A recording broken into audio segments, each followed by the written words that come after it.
नमस्कार, आप देख रहे हैं हमारी खास पेशकश वर्ल्ड नाउ। मैं हूं आपके साथ विवेक शांडिल्य। वर्ल्ड नाउ में हम बताते हैं आपको कि दुनिया भर में क्या हलचल है, इस वक्त दुनिया भर में क्या घट रहा है। हम आपको ये भी बताते हैं दुनिया के कोने कोने में ले जाकर कि वहां की बड़ी खबरें क्या है, वहां क्या हेडलाइंस हैं और क्या बड़ी खबर जिसका सीधा असर पूरी दुनिया पर हो रहा है। वर्ल्ड नाउ में आज हम बात करेंगे उस हंगामे की जो ऑस्ट्रेलिया की पार्लियामेंट में देखने को मिला है। ऑस्ट्रेलिया की संसद में महिला सीनेटर ने बुर्का पहनकर हंगामा किया, जिसका जबरदस्त विरोध देखने को मिला। बाकी सांसदों ने महिला सांसद को संसद से बैन करने की मांग की है। कौन थी ये महिला सांसद, आखिर पार्लियामेंट में बुर्का पहनकर क्यों आई, इसके पीछे की वजह क्या है, आपको बताएंगे कि सांसद बुर्के में जब आई तब इसके पीछे की मंशा क्या थी, प्लानिंग क्या थी। इसके साथ ही बात करेंगे उन विवादों की जो इस महिला सांसद के बारे में कहे जाते हैं।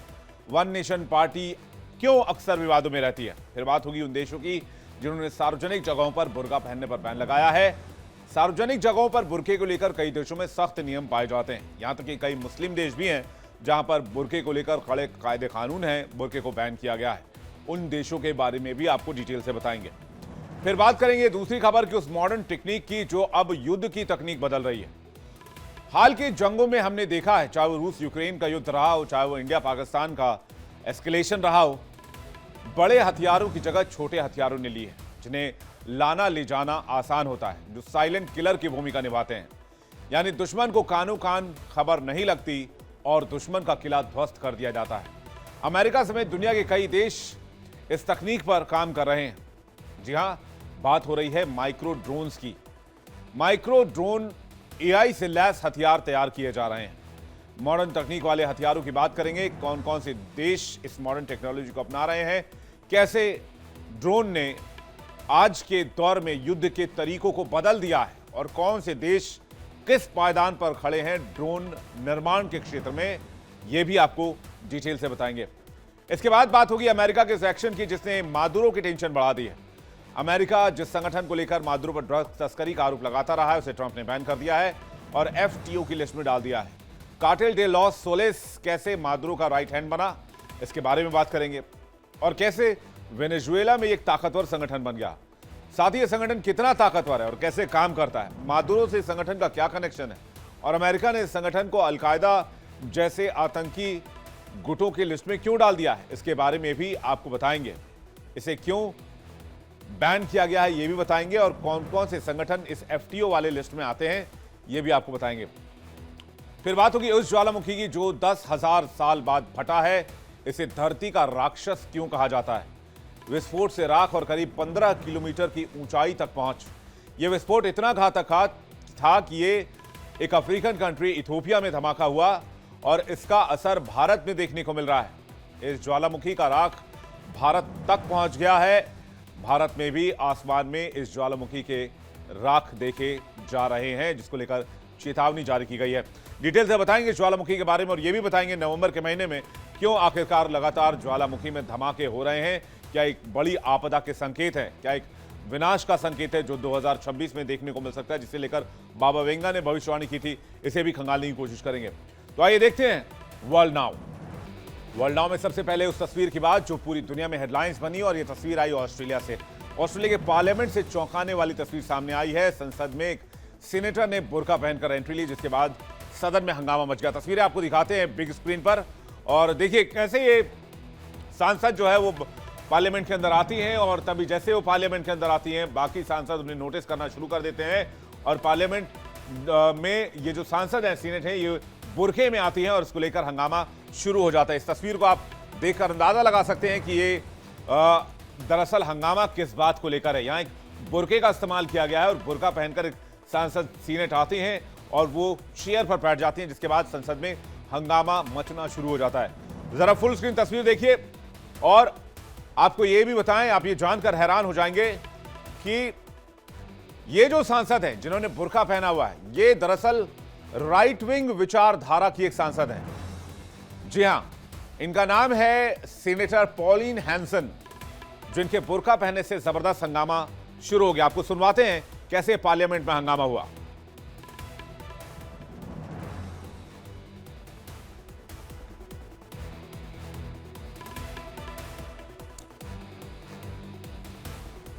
जब हैंसन काला बुर्का पहनकर आई तो सीनेट में बैठे लोग गुस्से में आ गए और फिर उन्हें बुर्का हटाने को कहा जाने लगा, नकाब हटाने को कहा जाने लगा और उन्होंने इससे सीधे तौर पर मना कर दिया तो संसद की कार्यवाही रोकनी पड़ी। उनके इस कदम ने सभी को हैरान कर दिया। हैंसन की इस हरकत पर विपक्षी और उनके पक्ष के सांसदों ने भी कड़ी आलोचना की है। लेकिन आखिरकार इसके पीछे की मंशा क्या थी? दरअसल पॉलिन हैंसन बुर्के को, नकाब को सार्वजनिक स्थानों पर बैन करने की मांग लंबे समय से कर रही हैं और अपनी इसी मांग को संसद के अंदर पहुंचाने के लिए, एक अलग तरीके से पेश करने के लिए वो संसद में बुर्का पहनकर दाखिल हुई। हैंसन चैम्बर तब आई जब उन्हें बुर्के और पूरे चेहरे को ढकने वाले दूसरे नकाबों पर बैन लगाने वाले बिल को पेश करने की इजाजत दी ही नहीं गई। हालांकि उनके बुर्का में संसद में दाखिल होने के बाद संसद का पारा हाई हो गया। मुस्लिम सीनेटर्स ने उनकी इस हरकत के बाद उन पर नस्लवाद का आरोप लगाया है। न्यू साउथ वेल्स की सीनेटर महरीन फारूकी ने कहा, ये एक नस्लवादी सीनेटर हैं जो खुलेआम नस्लवाद दिखा रही हैं। पश्चिमी ऑस्ट्रेलिया की निर्दलीय सांसद फातिमा पायमन ने भी इस हरकत की निंदा की और इसे शर्मनाक करार दिया। सरकार की सीनेट लीडर पेनी वोंग और विपक्ष की deputy senate leader any Roston दोनों ने हैंसन की आलोचना की है। वोंग ने कहा कि यह कदम ऑस्ट्रेलियाई सीनेट के सदस्य के लायक नहीं है। सीनेटर हैंसन ने संपूर्ण आस्था का मजाक उड़ाया है और उसे अपमानित किया है। एक ऐसी आस्था जिसका पालन लगभग 10 लाख ऑस्ट्रेलियाई करते हैं। मैंने कभी किसी को संसद के प्रति इतना अपमानजनक होते नहीं देखा। उन्होंने हैंसन को कपड़ा हटाने से मना करने पर सस्पेंड करने का प्रस्ताव रखा। हैंसन के जाने से मना करने पर सेशन सस्पेंड कर दिया गया। अब पॉलिन हैंसन को उच्च सदन सीनेट से 7 दिनों के लिए सस्पेंड भी कर दिया गया है।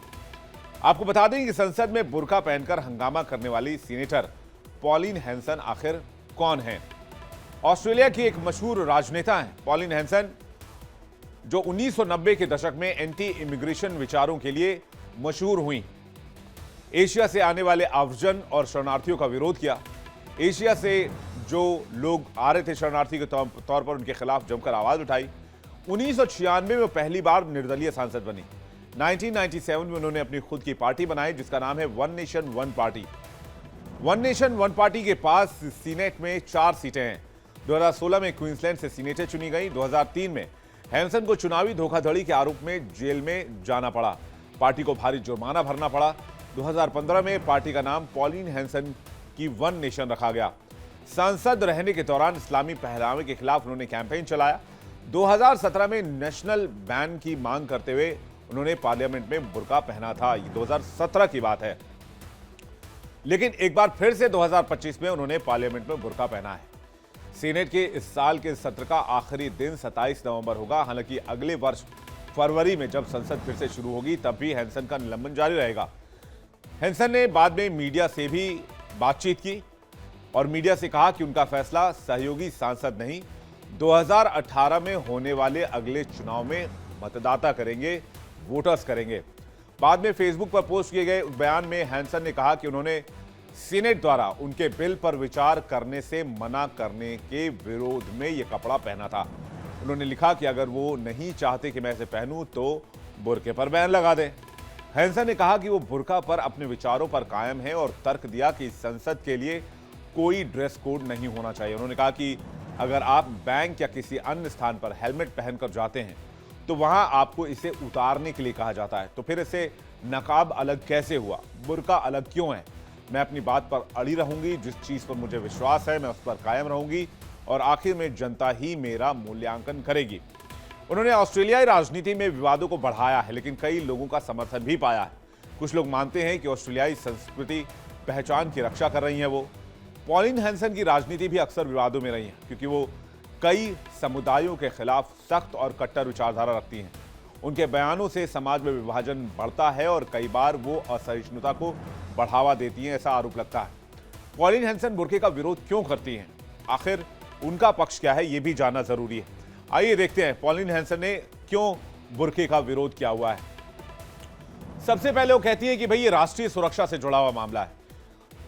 ये जो चेहरे पर कपड़ा होता है ये राष्ट्रीय सुरक्षा के लिए खतरा है। ऐसा कपड़ा पहनने वाले व्यक्ति की पहचान छिप जाती है जिससे अपराध या आतंकवाद को आसानी से बढ़ावा दिया जा सकता है। यानी कि फर्स्ट पॉइंट बताती हैं कि वो सिक्योरिटी रीजन है। दूसरा वो कहती हैं कि भाई इससे महिलाओं का उत्पीड़न भी होता है। बुर्का महिलाओं के लिए दबाव और उत्पीड़न का प्रतीक है। कई महिलाओं को प्रेशर में धार्मिक रीति रिवाज से जोड़कर इसे दिखाया जाता है, इसलिए दबाव में आकर बुर्का पहनना पड़ता है। कई महिलाओं को जबरन बुर्का पहनना पड़ता है और ये उत्पीड़न का विषय है, महिलाओं की आज़ादी और सम्मान के खिलाफ है। पॉलिन बुर्के को महिलाओं पर पुरुषों का नियंत्रण मानती हैं और इसे इस्लामिक दमन का प्रतीक भी कहती हैं। पॉलिन का दावा है कि ये महिलाओं को गुलाम बनाता है। मुस्लिम महिलाएं बुर्का पहनने के लिए मजबूर होती हैं, उन्हें प्रेशराइज किया जाता है। सारी महिलाएं अपने मन से बुर्का नहीं पहनती। उसके बाद वो आखिर में कहती हैं कि ऑस्ट्रेलियाई मूल्यों के खिलाफ है। बुर्का जो है वो ऑस्ट्रेलियाई संस्कृति के खिलाफ है।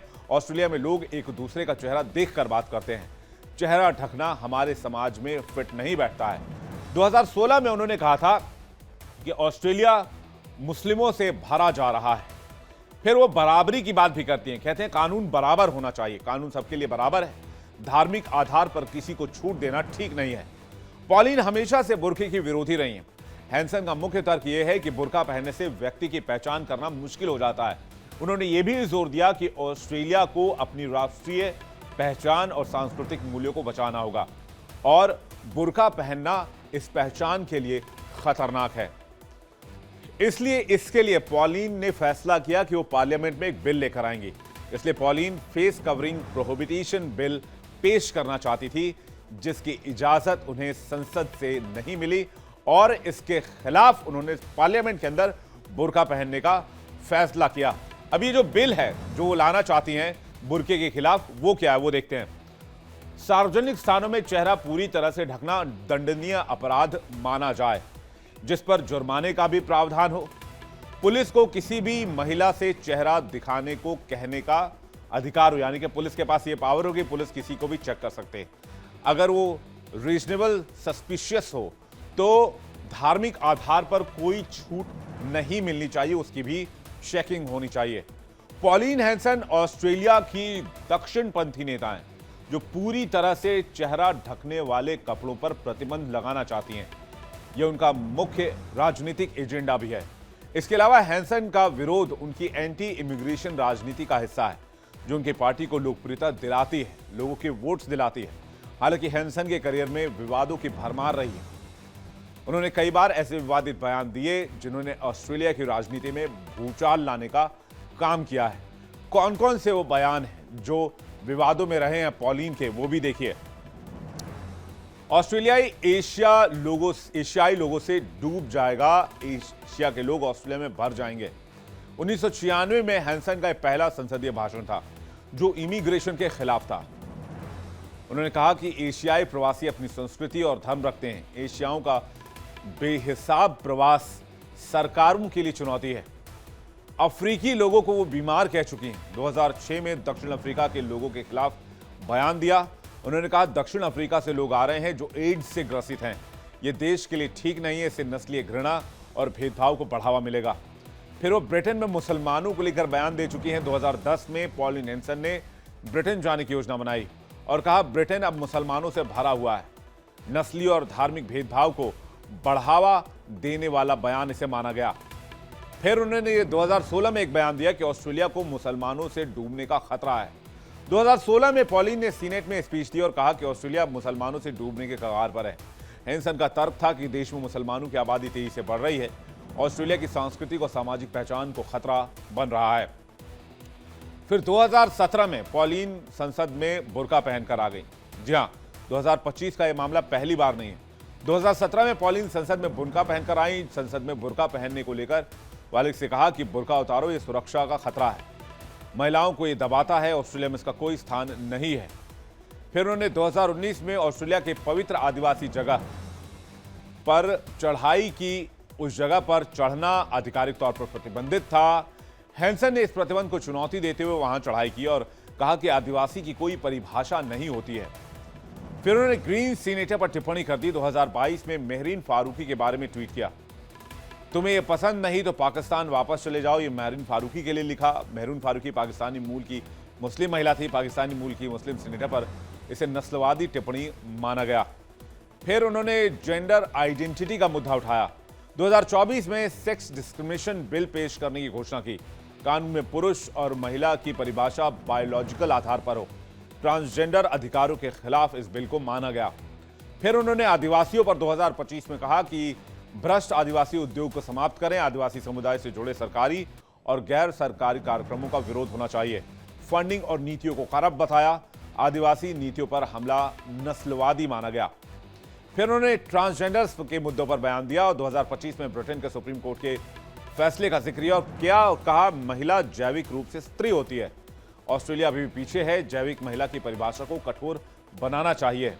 और अब उन्होंने फिर से बुर्का बैन की मांग कर दी है, जो उन्होंने 2017 में मांगी थी। संसद में दोबारा बुर्का स्टंट किया। कहा, ये वही है जिसे मैं बैन करना चाहती हूं। ये सुरक्षा खतरा है, महिलाओं को दबाता है और ये ऑस्ट्रेलिया से बिलोंग नहीं करता। ये हमारे समाज का हिस्सा नहीं रहा है। पॉलिन का कहना है कि वो इस बात पर अभी भी अड़ी है, हमेशा से अड़ी थी और ये लड़ाई वो आगे भी लड़ती रहेंगी। हालांकि पॉलिन हैंसन को बयानों की वजह से विरोध का सामना भी करना पड़ता है, लेकिन यही उन्हें ऑस्ट्रेलिया की राजनीति में पहचान दिलाता है।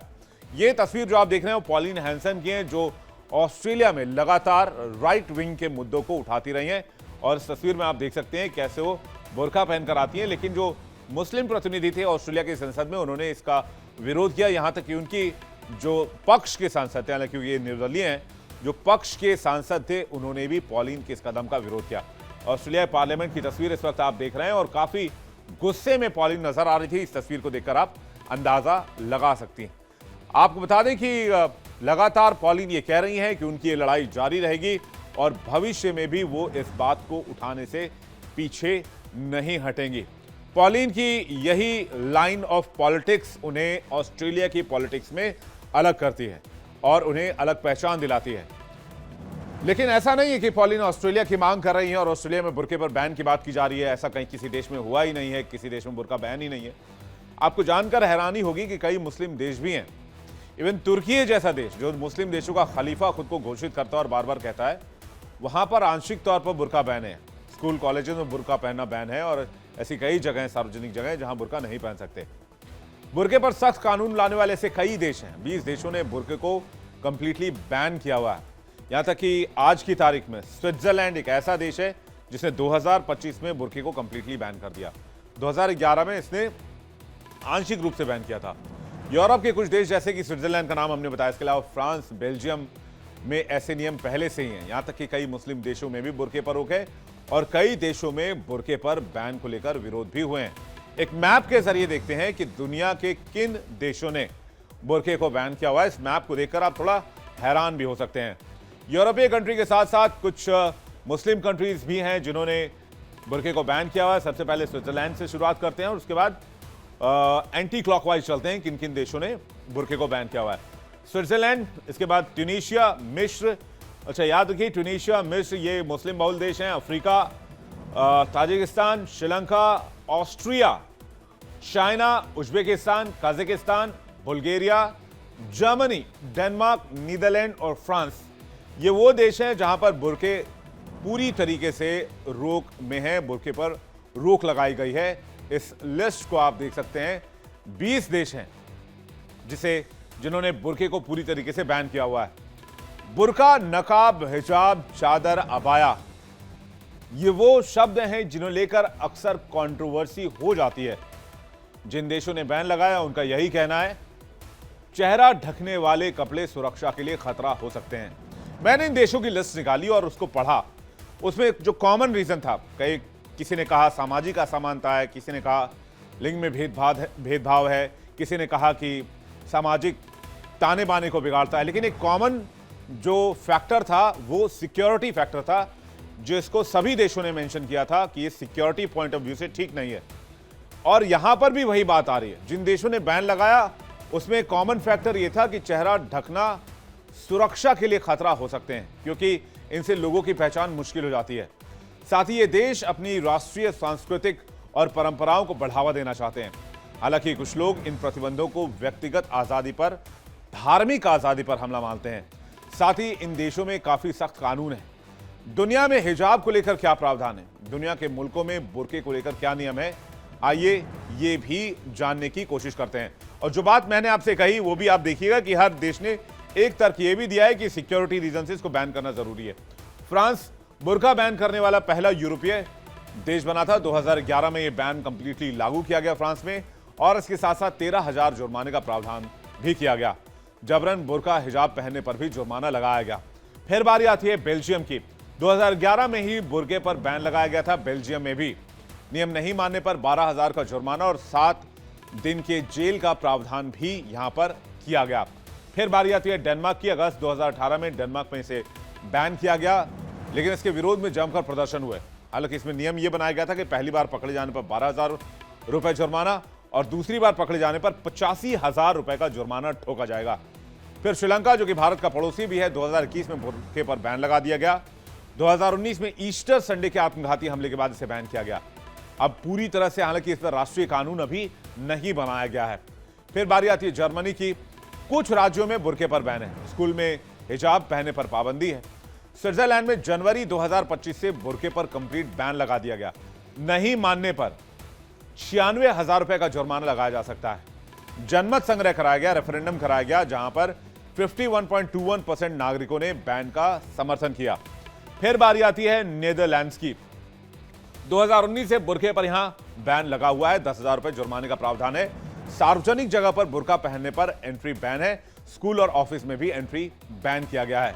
फिर बारी आती है ऑस्ट्रिया की। ऑस्ट्रिया में 2017 से पब्लिक प्लेस पर बुर्का बैन है। 11,000 रुपए जुर्माने का प्रावधान है। एंटी फेस व्हीलिंग एक्ट इसे कहा जाता है वहां पर। फिर बारी आती है ऑस्ट्रिया के बाद नॉर्वे की। 2018 से नॉर्वे में बुर्का बैन किया हुआ है। छात्रों, शिक्षकों और कर्मचारियों पर इसे लागू किया हुआ है। फिर बारी आती है रूस की। कुछ इलाकों में हिजाब पर प्रतिबंध है, स्कूलों में हिजाब पर प्रतिबंध है। अच्छा, बुर्का का मतलब क्या है? बुर्का का मतलब ये है कि आसान भाषा में समझे तो अपने चेहरे को ढकने के लिए परिधान, जिसमें फेस कवर होता है, जिससे कोई फेस ना देख पाए। मुस्लिम महिलाएं इसे पहनती हैं और इसे धर्म से जोड़कर देखा जाता है। बुर्के को लेकर कई देशों में तो खासे खड़े रिवाज हैं, जहां इसे पहनना अनिवार्य है। नहीं पहनने पर महिलाएं सजा की हकदार भी होती हैं। बुर्के के कई रूप हैं, मसलन अबाया, चादर, हिजाब, जिलाब, खिमार, निकाब। अलग अलग देशों में इसे पहनने के तरीके भी अलग अलग हैं और अलग अलग देशों में इसे अलग अलग नाम से भी जाना जाता है। बुर्के और हिजाब का चलन ज्यादातर मुस्लिम देशों में, जहां महिलाओं के लिए अनिवार्य होता है। कई देशों में ड्रेस कोड का पालन न करने पर महिलाओं को मौत तक की सजा दी जाती है। ईरान मुस्लिम देश है, जहां हिजाब को लेकर सख्त कानून है। हिजाब के लिए सजाए मौत का प्रावधान करने वाला ईरान पहला देश है। अफगानिस्तान में भी हिजाब को लेकर काफी कड़े नियम है। अगर अफगानिस्तान में महिलाएं सार्वजनिक स्थल पर हिजाब नहीं पहनती हैं तो सबके सामने कोड़े मारे जाते हैं। हिजाब पहनने को लेकर सऊदी अरब में भी नियम है, हालांकि वहां महिलाओं को थोड़ी आज़ादी भी है। इंडोनेशिया में हिजाब ना पहनने पर जुर्माना लगाया जाता है। जब बात इस्लामिक देशों की होती है तो हमारे जहन में एक ही तस्वीर बनती है, चेहरे पर नकाब, सिर पर हिजाब और समाज की बनाई एक दीवार। हालांकि कुछ मुस्लिम देश ऐसे भी हैं जहां बुर्का हिजाब बैन है।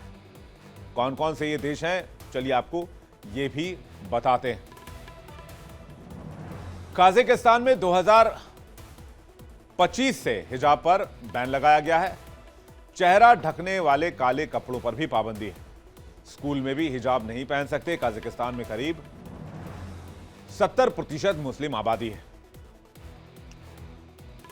2024 में ताजिकिस्तान में भी बैन लगाया गया। यहां पर 96% मुस्लिम आबादी है। हिजाब को विदेशी पोशाक बताया गया। हिजाब पहनना, बेचना या प्रचार करना यहां अवैध है। किर्गिस्तान में इसी साल बैन लगाया गया है। 2025 में नियम तोड़ने पर 20,000 रुपए का जुर्माना है। 2023 से स्कूलों में हिजाब पहनने पर बैन लगा दिया गया था। उज्बेकिस्तान में पब्लिक प्लेसेस पर नकाब पर रोक है। 22,000 रुपए जुर्माने का प्रावधान है। अजरबैजान में सेना और पुलिस में हिजाब बैन है। तुर्की में, जो कि खुद को इस्लामी खलीफा देश बताता है, वहां स्कूल कॉलेजों में हिजाब पर बैन है। मोरक्को में सार्वजनिक स्थानों पर हिजाब पहनना बैन है। और इसी तरह का कानून पॉलिन ऑस्ट्रेलिया के लिए चाहती हैं। ऑस्ट्रेलिया में इस्लाम दूसरा सबसे बड़ा धर्म है, जो ईसाई धर्म के बाद आता है। 2021 की ऑस्ट्रेलियाई जनगणना के मुताबिक कुल 8,13,392 लोग खुद को मुसलमान के रूप में पहचानते हैं, जो देश की आबादी का 3.2% है। यह संख्या 2016 की जनगणना 6,04,235, जो कि 2.6 से लगभग 34% अधिक है। 2025 तक अनुमानित आंकड़ों के मुताबिक मुस्लिम आबादी बढ़ सकती है, मुख्य रूप से जन्म दर और अप्रवासन के कारण। ऐसे में ऑस्ट्रेलिया में अगर इस तरह का कानून आता है तो सरकार को विरोध का सामना करना पड़ सकता है और एक बड़े पैमाने पर विरोध यहां हो सकता है। लेकिन पॉलिन का कहना है कि जब तक ये कानून नहीं आएगा तब तक वो और उनकी पार्टी ऑस्ट्रेलिया के पार्लियामेंट में संघर्ष करती रहेंगी और इस आवाज को, इस मुद्दे को पार्लियामेंट में उठाती रहेंगी। चलिए बात करते हैं आज की एक और बड़ी खबर की। मॉडर्न वॉरफेयर कैसे बदला है ये आपको बताते हैं। अब ग्राउंड पर युद्ध नहीं लड़े जाते बहुत ज्यादा, जहां पर बंदूक, टैंक, मिसाइल, इन चीजों का इस्तेमाल हो, होवित्जर तोपों का इस्तेमाल हो। ये युद्ध की पारंपरिक परिभाषा पीछे छूट गई है। तकनीक की तेज रफ्तार ने युद्धभूमि को ऐसी दिशा में मोड़ दिया है जहां इंसान नहीं, मशीनें लड़ रही हैं, एआई लड़ रहा है। यूक्रेन के मोर्चा ने दुनिया को दिखा दिया कि मानव रहित ड्रोन सिर्फ हथियार नहीं है, बल्कि भविष्य का युद्ध भी है, भविष्य की युद्ध टेक्नोलॉजी भी है।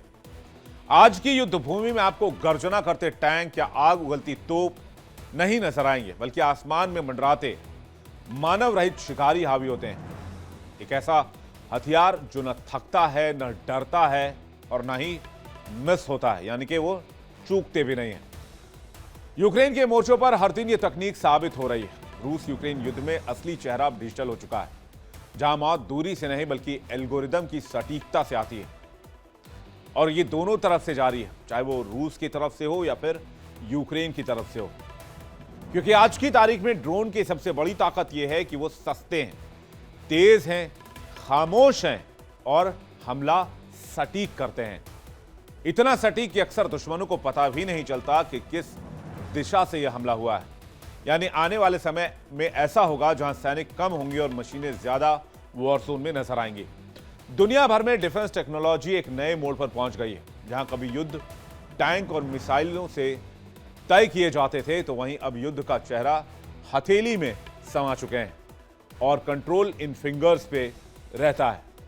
जी हां, बात हो रही है माइक्रो ड्रोन की। तकनीक की वो नस्ल जो आकार में छोटी है, आवाज में खामोश, साइलेंट, दिखने में किसी कीट जैसे। इन्हें देख पाना तक मुश्किल है, पहचान पाना तो उससे भी ज्यादा मुश्किल है, लेकिन हमला इतना घातक, इतना खतरनाक कि बच पाना नामुमकिन है। इन्हें माइक्रो किलर ड्रोन कहा जाता है। क्या है ये माइक्रो किलर ड्रोन जो मच्छरों की तरह एक साथ निकलते हैं और अपने मिशन को अंजाम देकर वापस आते हैं? कई ड्रोन तो ऐसे हैं जो आपके हथेली के बीचों बीच इस हिस्से में समा जाएंगे, जैसा कि आप यहां पर देख सकते हैं इस तस्वीर में। साइज छोटा और हमला घातक। हथेली में आ जाएं ये नैनो ड्रोन्स, जिसमें कैमरा भी होता है, सेंसर भी होता है और विस्फोटक भी लगाए जाते हैं। चुपचाप दुश्मन तक पहुंचकर टारगेट को हिट कर देना। एआई से खुद टारगेट पहचानने की क्षमता। एक नहीं, ये 100 में आते हैं। जैसे कीट पतंगे आते हैं, मच्छरें आती हैं, वैसे ये आते हैं। हमला और खतरनाक। युद्ध की नई परिभाषा, एक साइलेंट किलर, यानी इसे टारगेट किलिंग भी आसानी से किया जा सकता है। यह तकनीक पूरी दुनिया में युद्ध की परिभाषा चेंज कर रहे हैं। शहरी इलाकों में, छतों के ऊपर, सुरक्षा दीवारों के भीतर और दुश्मन की आंखों के सामने बिना दिखे अपना काम पूरा कर लेते हैं और कई बार ये काम पूरा करके वापस अपनी पोजीशन पर लौट भी आते हैं। कल तक हम मिसाइलों और फाइटर जेट्स की बात किया करते थे। आज युद्ध का नया देवता तैयार हो रहा है। स्वॉर्म ड्रोन, सैकड़ों, हजारों छोटे छोटे खतरनाक ड्रोन एक साथ उड़ते हुए, एक साथ सोचते हुए और एक साथ तबाही मचाते हुए। अमेरिका में डिफेंस टेक्नोलॉजी तेजी से बदल रही है। ट्रेडिशनल वॉरफेयर हथियारों के बीच एक नई दौड़ शुरू हो चुकी है, एआई संचालित स्वॉर्म ड्रोन्स की। बड़ी कंपनियां ऐसे सिस्टम विकसित कर रही हैं जो भविष्य के युद्ध क्षेत्र की तस्वीर बदलेंगे। अमेरिकी रक्षा कंपनियां ऐसी तकनीक बनाने में लगी हुई हैं जो चुपचाप अपने लक्ष्य चुन सकें, हवा में दिशा बदल सकें, दुश्मन के यूएई से टकराकर अब आत्मघाती हमला कर सकें। अब आपको बताते हैं इस मिशन में अमेरिका की कौन कौन सी डिफेंस कंपनी इस वक्त काम कर रही है जो भविष्य के हथियार बना रही है। सबसे टॉप पर जो नाम आता है वो लॉकहीड मार्टिन का है। जी हां, Lockheed Martin, Raytheon, Anduril, General Atomics दिन रात एक ही मिशन पर लगे हुए हैं कि इस तरह के हथियार विकसित किए जाएं। लॉकहीड मार्टिन के बारे में जानिए। F-35 से लेकर हाइपरसोनिक मिसाइल तक लॉकहीड मार्टिन बनाती है, ये कंपनी बनाती है। अब एआई संचालित स्मार्ट ड्रोन बना रही है, मिली सेकंड में फैसला लेने की ताकत, और दुश्मन के रेडार से एकदम गायब, दुश्मन को पता ही ना चले। फिर बारी आती है रायथॉन टेक्नोलॉजी की। Raytheon technology air defence system का बादशाह मानी जाती है। अब ये आपको बता दें, पैट्रियट मिसाइल अभी तक ये बनाती आई है। अब ड्रोन और काउंटर ड्रोन तकनीक दोनों का ही इजाद ये कंपनी कर रही है। फिर बारी आती है जनरल एटॉमिक्स की। ये ड्रोन वॉरफेयर का असली मास्टर इन्हें कहा जाता है, जो पहले से ही MQ-9 रीपर प्रेडेटर ड्रोन बनाते आए हैं। और इस ड्रोन की ताकत MQ-9 रीपर की पूरी दुनिया जानती है। पूरी दुनिया को पता है कि अमेरिका ने इस ड्रोन के जरिए कितनी तबाही मचाई है दुश्मन देशों में। फिर बारी आती है एंडुरेल इंडस्ट्रीज की, जो AI plus autonomous defence solution, swarm drone और स्मार्ट वाटर डिफेंस सिस्टम बना रही है। एरेक्स नाम का स्वॉर्म सिस्टम इन्होंने बना भी लिया है। आज के वक्त में हर देश ताकतवर बनने की होड़ में लगा हुआ है। इसमें से कुछ देश ऐसे हैं जिनके पास परमाणु हथियारों का बड़ा जखीरा है, लेकिन अमेरिका में इस वक्त हजारों लाखों छोटे ड्रोन बनाए जा रहे हैं, जो खुद सोचे भी बस एक बार टारगेट लॉक कर दिया जाए, उसके बाद सारी प्लानिंग उनकी, हमला करने का तरीका, स्पीड, सब कुछ उनका, जो दुश्मन को देखते ही उन्हें चुन चुनकर उड़ा दें। इन्हें ही कहते हैं सुसाइडल स्वॉर्म ड्रोन्स। और ये ड्रोन्स एक की संख्या में नहीं आती, ये एक बार 1000, 2000, 3000, 4000, 5000 की झुंड में आते हैं। और कुछ ऐसे ही हमले यूक्रेन की तरफ से हमने देखा है, जो रशिया पर किए गए हैं, जहां पर 4-5 हजार ड्रोन्स ने एक साथ रूस के एनर्जी सेक्टर्स को निशाना बनाया है, जहां पर बिजली और बाकी चीजों के कंट्रोल रहे हों। माना जाता है कि कंपनी एंडुरेल ने तो एरेक्स नाम का एक स्वॉर्म सिस्टम बनाया है। एक बार लॉन्च हुआ तो 100 से ज्यादा ड्रोन खुद ब खुद फैसले लेंगे। लॉकहीड मार्टिन का मॉर्फिंग ड्रोन प्रोजेक्ट है, जो बीच हवा में आकार बदल सकता है। रेथियन का कोयोट स्वॉर्म एक साथ सैकड़ों की संख्या में दुश्मन के UAV को मार गिराने की ताकत रखता है। सबसे डरावनी बात यह है कि ये ड्रोन्स बड़े सस्ते होते हैं।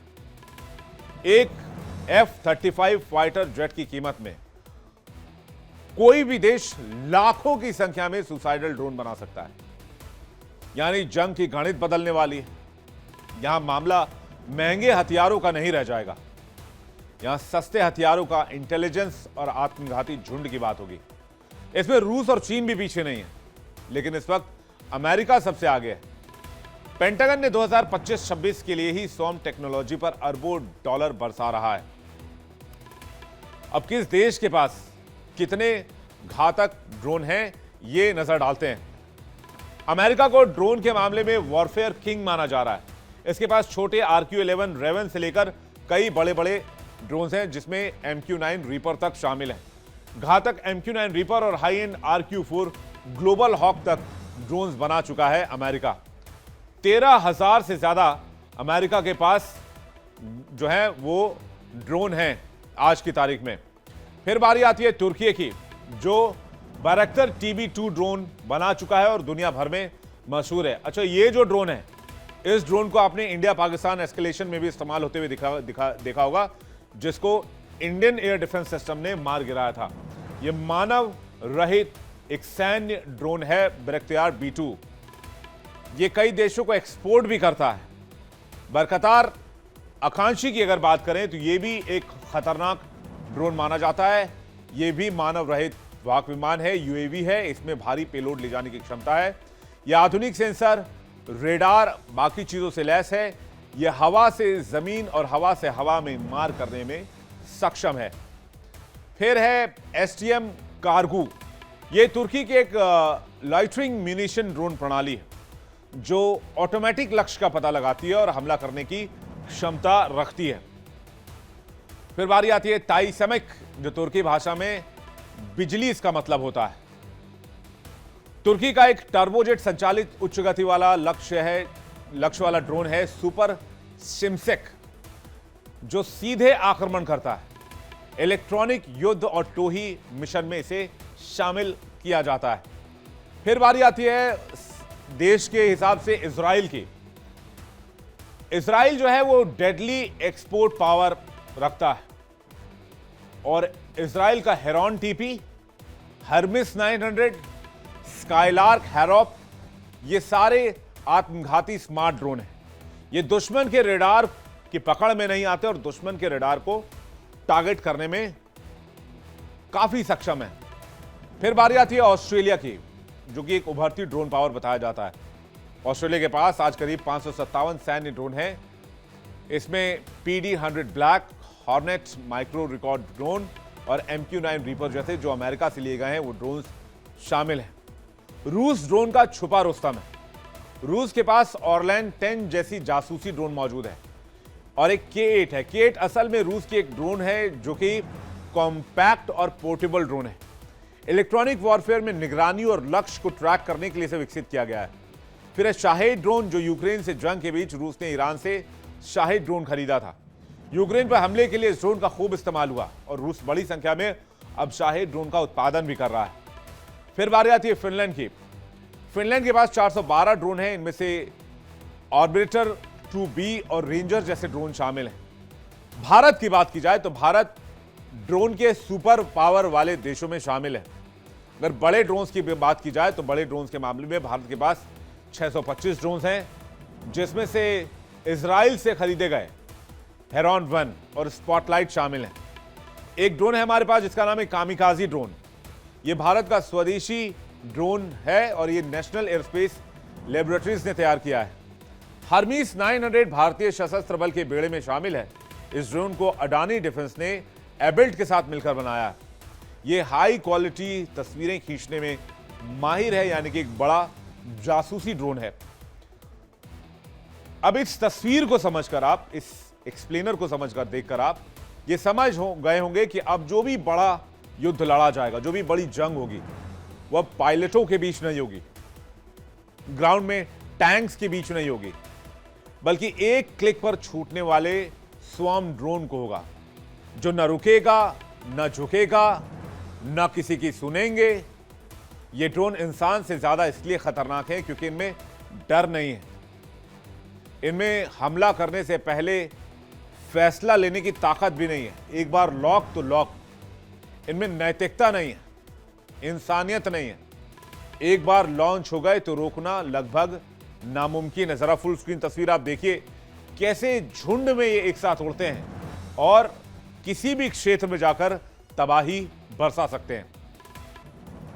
चलिए वर्ल्ड नाउ में आगे बढ़ते हैं और बात करते हैं वेनेजुएला की। अमेरिका और वेनेजुएला के बीच तनाव लगातार बढ़ता जा रहा है और इसी के चलते राष्ट्रपति निकोलस मादुरो की मुश्किलें, डर और चिंता बढ़ती जा रही हैं। अमेरिका वेनेजुएला से जुड़े ऑपरेशंस के एक नए फेज की शुरुआत करने की तैयारी में है और इसी के चलते अब सामने आया है कि मादुरो की चिंता इतनी बढ़ गई है कि वो ठीक से सो भी नहीं पा रहे। अमेरिका ने आधिकारिक रूप से कार्टेल डे लॉस सोलेस को विदेशी आतंकी संगठन घोषित कर दिया है। ट्रंप सरकार ने यह फैसला वेनेजुएला और उसके कथित ड्रग तस्करी नेटवर्क पर दबाव डालने के मकसद पर लिया है। कुछ समय पहले अमेरिकी विदेश मंत्री मार्को रूबियो ने कार्टेल डे लॉस को दुनिया के आतंकी हिंसा के लिए जिम्मेदार ठहराया था।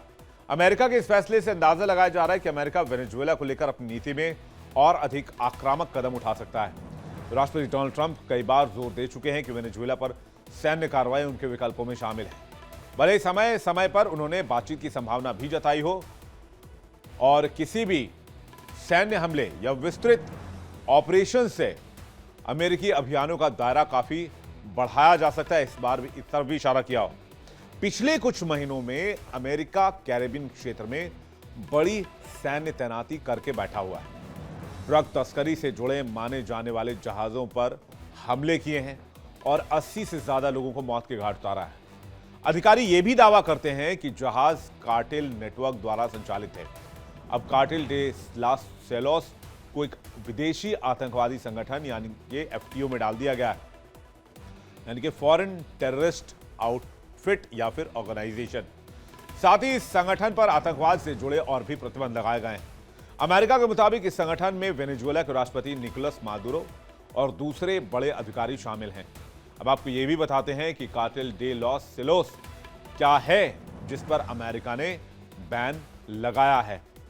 दरअसल ये वेनेजुएला का एक बेहद खतरनाक कार्टेल माना जाता है।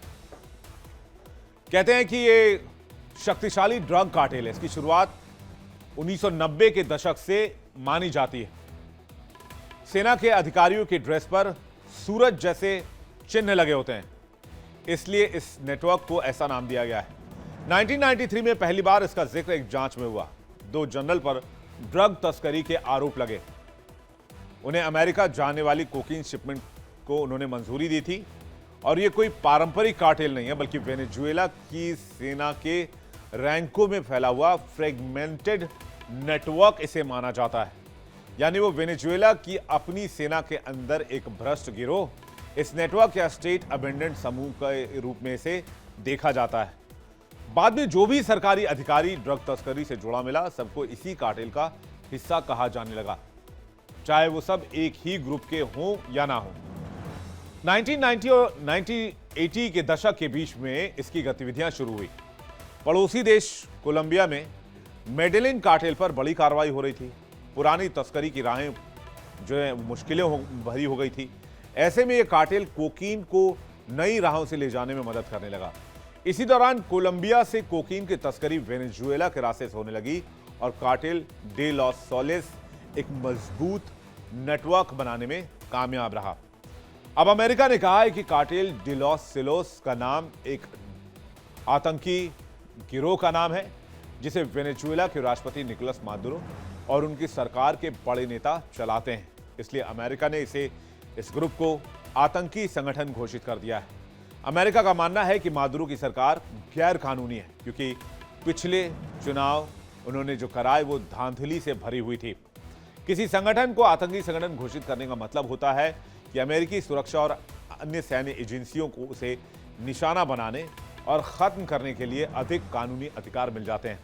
यह कदम मादुरो पर और दबाव डालने के लिए उठाया गया है, लेकिन वेनेजुएला कहता है ये सब झूठ है, ये आरोप मनगढ़ंत है। वहां के मंत्री इसे अमेरिका की बनाई नई कहानी बता रहे हैं। अब कार्टेल डे लॉस सोलेस का जो चैप्टर इतिहास है वो मैं आपको बताता हूं। वेनेजुएला के राष्ट्रपति ह्यूगो चावेज के दौर में इसकी शुरुआत हुई, माना यही जाता है। 1999 में ह्यूगो चावेज राष्ट्रपति बने और उन्होंने अमेरिका को खुलकर चुनौती दी। वेनेजुएला और अमेरिका के बीच सैन्य सहयोग इस दरमियान खत्म हो गया। अमेरिकी DEA जो है वहां पर निगरानी से हट गई। सैन्य और सुरक्षा एजेंसियों को खुली छूट मिल गई। कोलंबिया में ड्रग्स तस्करी पर कड़ी कार्रवाई हुई, जिससे पुराने ड्रग रूट्स टूट गए। चावेज की कोलंबिया की FARC गुरिल्ला से विचारधारा मिलती थी। FARC गुरिल्ला ने वेनेजुएला में सेफ जोन्स बनाए, सीमाओं और एयरपोर्ट पर अफसर तैनात किए और तस्करों के साथ वो मिल गए। तस्करों से मिलकर ड्रग रूट्स को कंट्रोल करने लगे। अधिकारियों की कम सैलरी से करप्शन जो है बहुत तेजी से पेनिट्रेट हुआ सिस्टम में और रिश्वत आम हो गई और भ्रष्टाचार की एक पूरी व्यवस्था खड़ी हो गई। और इसी व्यवस्था को कार्टेल डे लॉस सोलेस का नाम दिया गया। चावेज कोलंबिया के वामपंथी FARC लड़ाकों को समर्थन देते थे। FARC खुद कोकीन बेचकर पैसा कमाते और कोलंबिया में उन पर दबाव बढ़ा तो वो वेनेजुएला आ गए, क्योंकि चावेज उन्हें अपनी विचारधारा वाला साथी मानते थे। FARC को वेनेजुएला में एक सुरक्षित पनाहगाह मिल गई और देश में मौजूद कुछ अन्य पुलिस और सैन्य अधिकारी उनके व्यापार के पार्टनर बन गए। अब दोनों ने मिलकर सैकड़ों टन कोकेन अमेरिका भेजने का फैसला किया, जिससे कि यह काम शुरू हुआ और तस्करी का एक बड़ा नेटवर्क तैयार हो गया, क्योंकि इसमें बेइंतहा डॉलर था, बेइंतहा पैसा था। अब दोनों ने मिलकर सैकड़ों टन कोकेन अमेरिका भेजने की शुरुआत की, जिससे तस्करी बढ़ने लगा।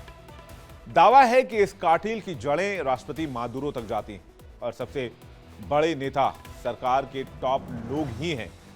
अमेरिकी यूएस डिपार्टमेंट ऑफ जस्टिस ने 26 मार्च 2020 को एक अभियोजन जारी किया, जिसमें मादुरो और 14 वर्तमान तथा पूर्व अधिकारी शामिल थे, जिन पर गंभीर आरोप लगे कि उनमें रक्षा मंत्री, सुप्रीम कोर्ट का पूर्व प्रमुख, कई टॉप मिलिट्री अधिकारी शामिल थे।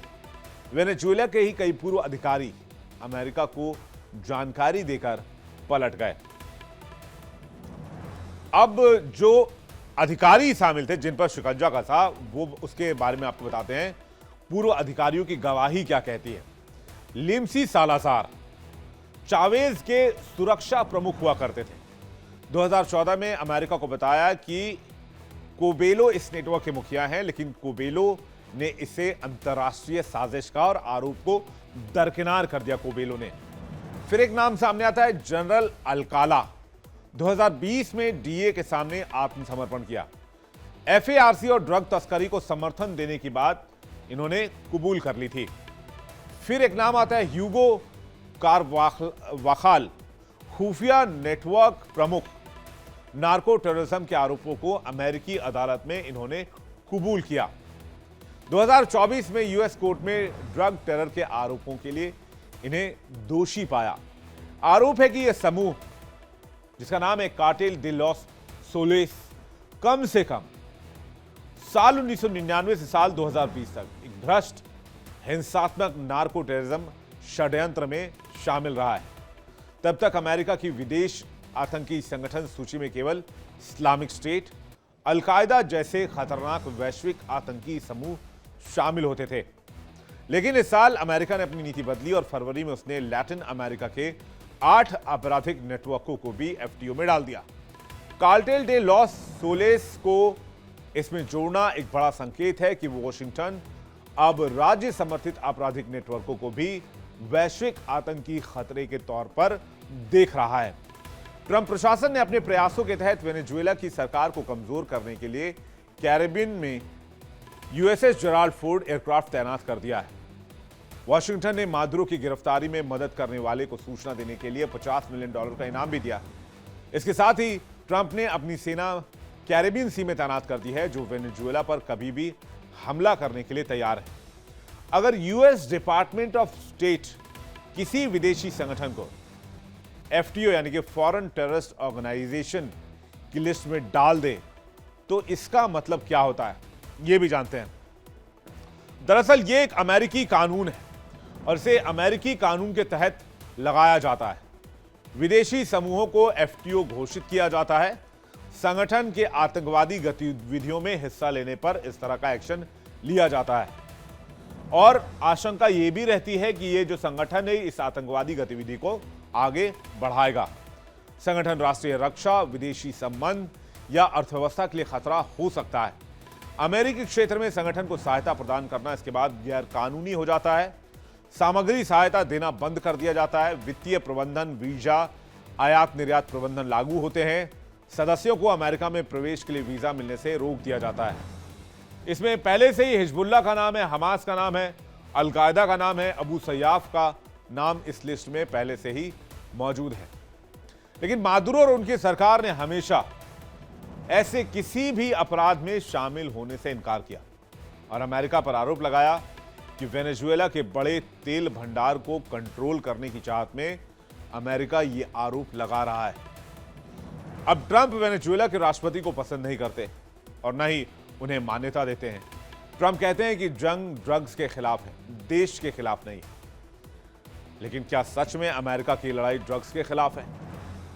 यह मिशन अमेरिका के पुराने मिशन से अलग क्यों है? पहले के अमेरिका के मिशन में तस्करों को पकड़ा जाता था, अरेस्ट किया जाता था, लेकिन अब इस बार उन्हें हवाई बमबारी करके उड़ाया जा रहा है। अब इस संगठन को आतंकी संगठन घोषित करके ट्रंप को एक्शन लेने में आसानी होगी। इसके साथ ही ट्रंप मादुरो को सत्ता से हटाने की कोशिश भी जारी रखेंगे। चलिए आगे बढ़ते हैं, बात करते हैं एक और बड़ी खबर की। वर्ल्ड में बात उस राक्षस की जो 12,000 साल के बाद जगा है। जी हां, एक ऐसा राक्षस जो भारत को भी अपनी चपेट में ले चुका है। यह है इथियोपिया का हेली गुब्बी ज्वालामुखी जो 12 साल के बाद फटा। अब आप सोचेंगे कि इथियोपिया के इस ज्वालामुखी का भारत से क्या कनेक्शन? तो खबर यह है कि इथियोपिया से ज्वालामुखी से उठने वाली राख और सल्फर डाइऑक्साइड भारत में प्रवेश कर चुके हैं। सबसे पहले तो जब ज्वालामुखी ये फटा तो 15 किलोमीटर ऊंचाई तक इसकी राख देखी गई। ये लाल सागर को पार करते हुए यमन, ओमान और भारत तक राख फैल गई। ये तस्वीरें आप देख रहे हैं, ये सैटेलाइट इमेजेस हैं, हालांकि इसको थोड़ा सा समझ पाना थोड़ा ऐसे मुश्किल है, लेकिन ये जो ब्लैक वाला पोर्शन आप देख रहे हैं ये वो राख है, और इसके ऊपर ये जो काले धुएं का गुबार आप देख रहे हैं इस तरफ, ये ज्वालामुखी के फटने के बाद ऐसा लग रहा है जैसे कोई परमाणु धमाका हुआ हो। ये देखिए, ये ज्वालामुखी के फौरन फटने के बाद इस तस्वीर को लिया गया है, जिसमें यहां पर एक बड़ा हिस्सा आपको मैप में इस राख और सल्फर डाइऑक्साइड के कवर में नजर आ रहा होगा। कहते हैं इसके आज तक एक्टिवेट होने का, फटने का इस ज्वालामुखी का कोई भी सबूत नहीं है। ये इतना पुराना, और जरा ये स्टिल्स के अलावा पीसीआर आपके पास तस्वीर हो तो तस्वीर भी चलाइएगा, विजुअल्स माफ कीजिएगा, वीडियोस में आपको दिखाता हूं। कहते हैं इतना पुराना और शांत ज्वालामुखी था कि आज तक इसका कोई भी रिकॉर्ड नहीं है। हालांकि इस घटना में किसी के हताहत होने की खबर नहीं है। वैज्ञानिकों ने हजारों साल बाद ज्वालामुखी के फटने की इस घटना को क्षेत्र के इतिहास की सबसे असाधारण घटनाओं में से एक बताया है। सैटेलाइट की तस्वीरों में राख का बादल सागर के ऊपर तैरता हुआ दिखाई दे रहा है। इथोपिया में फटे ज्वालामुखी ने 1946 के पहले इटली के माउंट वेसुवियस में हुए भयानक विस्फोट की याद दिला दी है। इथोपिया में जिस जगह ज्वालामुखी फटा है वहां अफदेरा गांव है, ये एक टूरिस्ट स्पॉट है, और ज्वालामुखी के फटने के साथ पूरा गांव राख से ढक गया। ज्वालामुखी के फटने के बाद तेज आवाज आई, ऐसा लगा जैसे कोई बम अचानक से फटा हो, और आसपास धुआं और राख ही राख भर गए। हेलीगुबी एक शील्ड टाइप ज्वालामुखी है और इथोपिया के दूरदराज अफार क्षेत्र में आता है। वैज्ञानिकों की माने तो इस ज्वालामुखी के होलोसीन काल में विस्फोट का कोई सबूत नहीं है। माना जा रहा है कि आज से पहले ये कभी फटा हो, इसके सबूत भी इंसानों के पास नहीं है। 10 से 12 हजार साल बाद ये फिर से सक्रिय हुआ है। इलाका बेहद दूर और कठिन है, इसलिए ज्वालामुखी की निगरानी आमतौर पर सैटेलाइट के जरिए होती है। इसी कारण विस्फोट से जुड़ी शुरुआती जानकारी भी सैटेलाइट से ही मिली है। ये पूरा इलाका अफार रिफ्ट कहा जाता है, जहां अफ्रीकी प्लेट धीरे धीरे अलग हो रही हैं। यहाँ कई ज्वालामुखी हैं जिनमें एटा एले लगातार सक्रिय रहता है।